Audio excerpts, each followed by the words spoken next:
Om Swastiastu. Baik, perkenalkan nama saya Ana Agung Istri Dwi Santi dari kelas 2E dengan NIM akhir 077. Baik, di sini saya akan mempresentasikan tentang angka melek aksara penduduk 15 hingga 59 tahun menurut provinsi.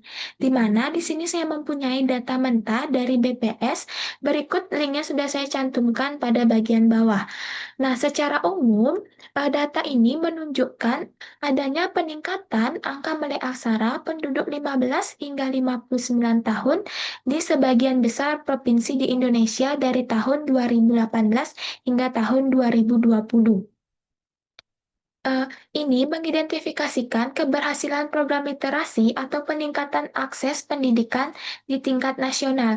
Meskipun demikian, ada beberapa provinsi yang mengalami sedikit penurunan, namun tren keseluruhannya adalah positif. Oke, lanjut saja kita langsung masuk ke pertanyaan. Nah, di mana di sini terdapat eh, 5 pertanyaan statistik dan 1 pertanyaan kebijakan. Nah, dari pertanyaan kelima ini dapat kita jawab dengan pengolahan data yang sudah saya buat. Oke, langsung saja kita membahas pertanyaan yang pertama. Nah, yaitu bagaimana tren tingkat melek aksara penduduk usia 15 hingga 59 tahun di setiap provinsi dari tahun ke tahunnya. Nah, untuk jawabannya, berdasarkan tren tingkat melek aksara penduduk usia 15 hingga 59 tahun di setiap provinsi dari tahun 2018 sampai tahun 2020 bahwa terdapat peningkatan atau stabilisasi angka melek aksara dari tahun ke tahun meskipun secara berlahan, di mana sebagian besar provinsi memiliki angka melek aksara yang tinggi. Salah satunya yaitu Provinsi DKI Jakarta yang hampir memiliki angka melek aksara yang hampir mendekati 100% setiap tahunnya. Nah, untuk di pengolahan datanya, di mana di sini saya setelah mencari nilai min-nya bahwa dari 3 tahun terakhir itu bahwa eh, DKI Jakarta lah yang menjadi tren tertingginya. Baik, langsung saja kita lanjut pada pertanyaan yang kedua, yaitu provinsi manakah yang memiliki tingkat melek aksara tertinggi dan terendah pada penduduk usia 15 hingga 59 tahun dari tahun 2018 hingga tahun 2020. Nah, untuk menjawab pertanyaan ini dapat kita jawab dengan mencari pengolahan data, mencari nilai max dan min-nya. Nah, di mana untuk jawabannya yaitu provinsi di Indonesia yang memiliki tingkat melek aksara tertinggi dan terendah pada penduduk usia 15 hingga 59 tahun berdasarkan sumber Badan Pusat Statistika tahun 2018 sampai tahun 2020, yaitu menunjukkan perbedaan yang cukup signifikan antar provinsi. Nah, beberapa provinsi memiliki angka melek aksara yang hampir sempurna, sementara beberapa lainnya masih menghadapi tantangan dalam meningkatkan literasi penduduknya. Nah, provinsi dengan tingkat melek aksara tertinggi pada tahun 2018 yaitu ada di Provinsi DKI Jakarta, kemudian pada tahun 2019 masih berada di Provinsi DKI Jakarta, dan pada tahun 2020 berada di Provinsi Riau. Nah, di sisi lain, ada beberapa provinsi yang masih memiliki tingkat melek aksara yang relatif rendah dibandingkan provinsi lainnya. Nah, yang di mana pada tahun 2018 yaitu ada eh, Papua, pada tahun 2019 yang terendah ada di Papua, dan tahun 2020 masih berada di Provinsi Papua. Nah, dari data ini terlihat bahwa Papua masih menjadi provinsi dengan tingkat melek aksara terendah di Indonesia.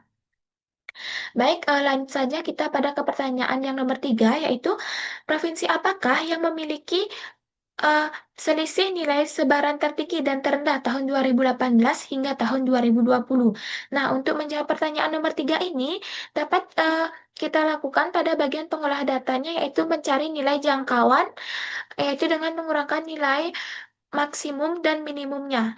Nah, yang dimana jawabannya yaitu berdasarkan data yang telah diolah, selisih ini dihitung dari perbedaan antara nilai maksimum dan minimum. Ditemukan bahwa Bali memiliki selisih nilai sebaran tertinggi, yaitu sebarannya 1,33.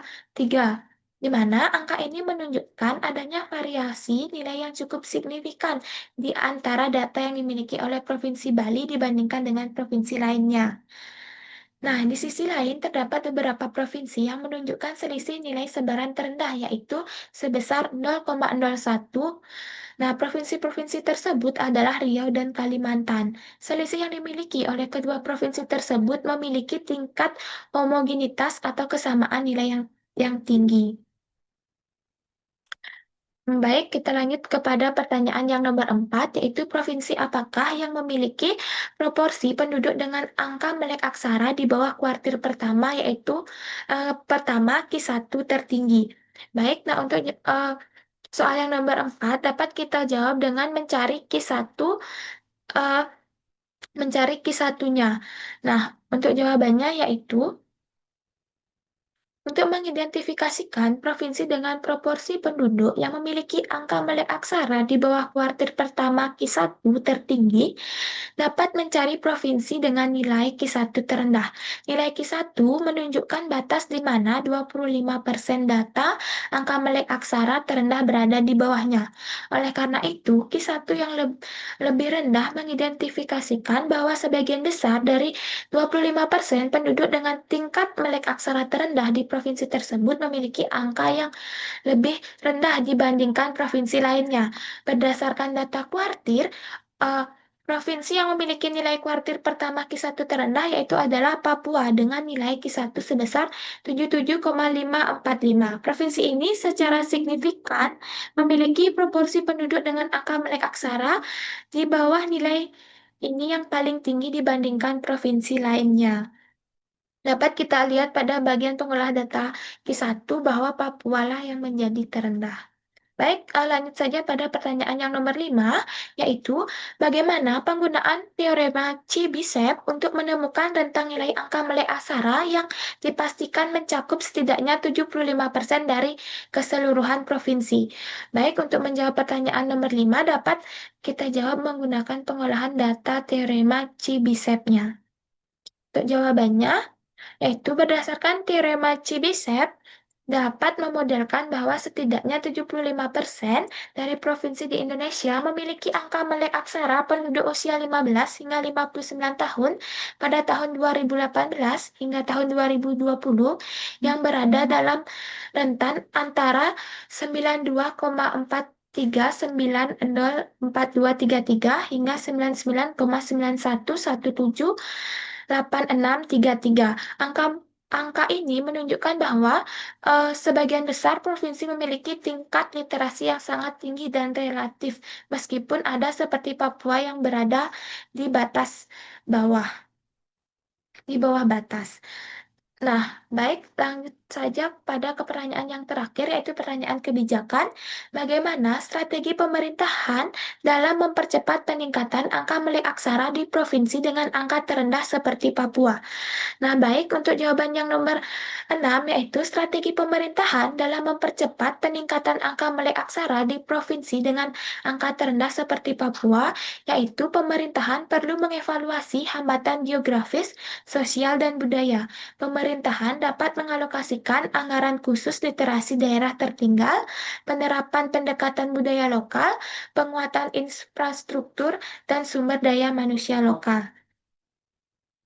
Nah, baik demikian yang dapat saya sampaikan mengenai pembahasan pengolahan data statistika. Mohon maaf apabila ada kata yang salah, yang baik saya sengaja maupun tidak disengaja. Akhir kata saya tutup dengan para mesanti. Om Santi Santi Santi Om. Terima kasih.